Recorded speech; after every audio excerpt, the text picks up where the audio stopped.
Hi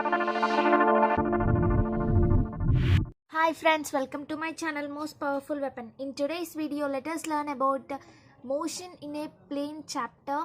This is the fourth chapter of Inter. So let us see.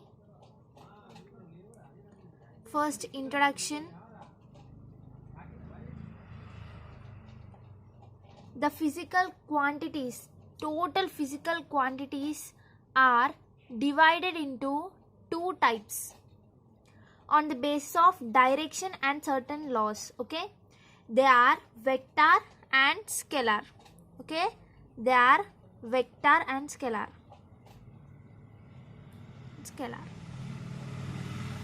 Okay, now let us see the definition of vector.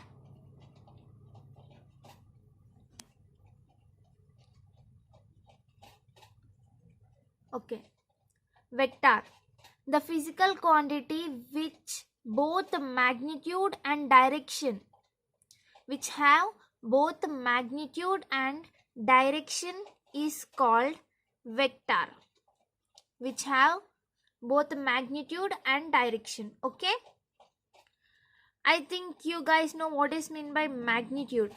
What is meant by magnitude? Now if it is 12 kilometers, then this kilometers is called a magnitude, and it will have some direction, right?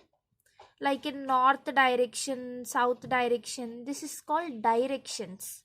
Okay, now example, displacement. Do you know what is the definition of displacement? What is the definition of displacement? It is the shortest distance. Shortest distance is called displacement. For example, let us take an example of displacement. Now what is the distance? If you take a distance from one point to moving to the another point, initial velocity to final velocity, right? The distance can be in this direction or in this direction or in this direction. It doesn't have any specific direction. But what is the displacement definition? This is the shortest distance. So the shortest distance always will be in a straight line. So this is only the displacement.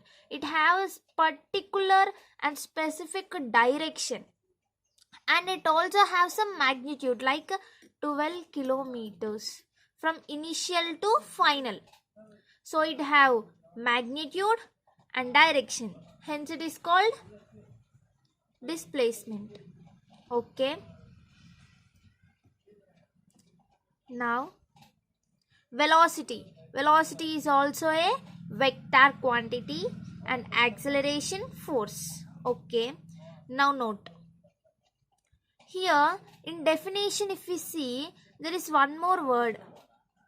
Look, and it should be satisfy the laws of vector addition.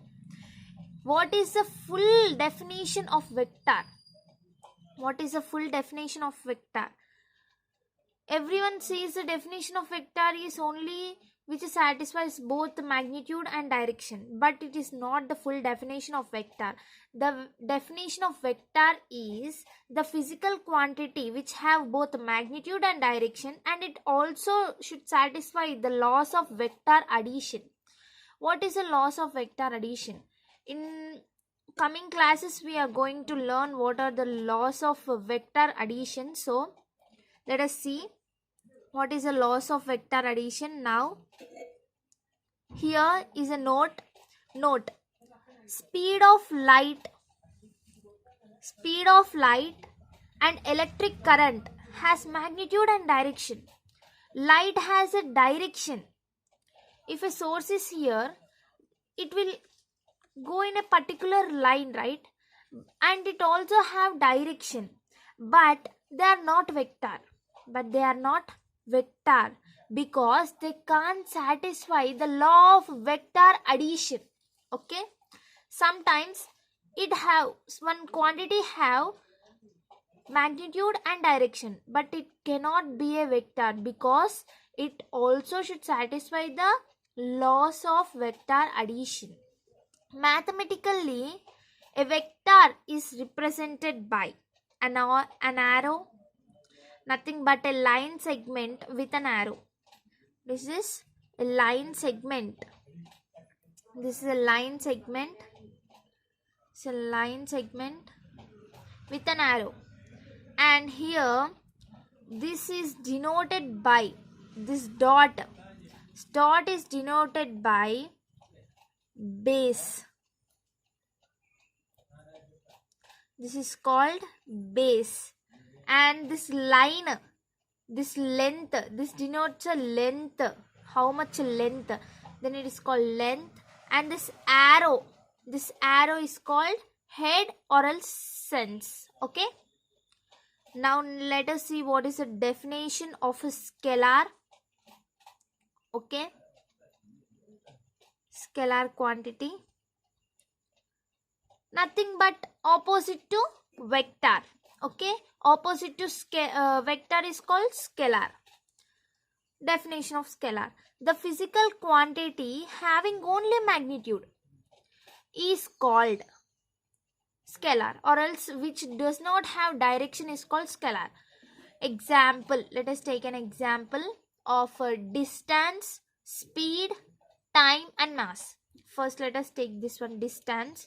Now if you see, what is the distance? The distance between initial to final, right? In these 2 points, the distance can be in straight line, or else like this, or else like this, or else like this. The distance have no direction. It can be from final to initial and initial to final. But it have magnitude like 12 kilometers or 15 kilometers. It have magnitude, but it doesn't have any direction. It can be in this direction, it can be in this direction. So it is a scalar quantity. Okay. In next class, we are going to learn some more concepts about motion in a plane chapter. So do not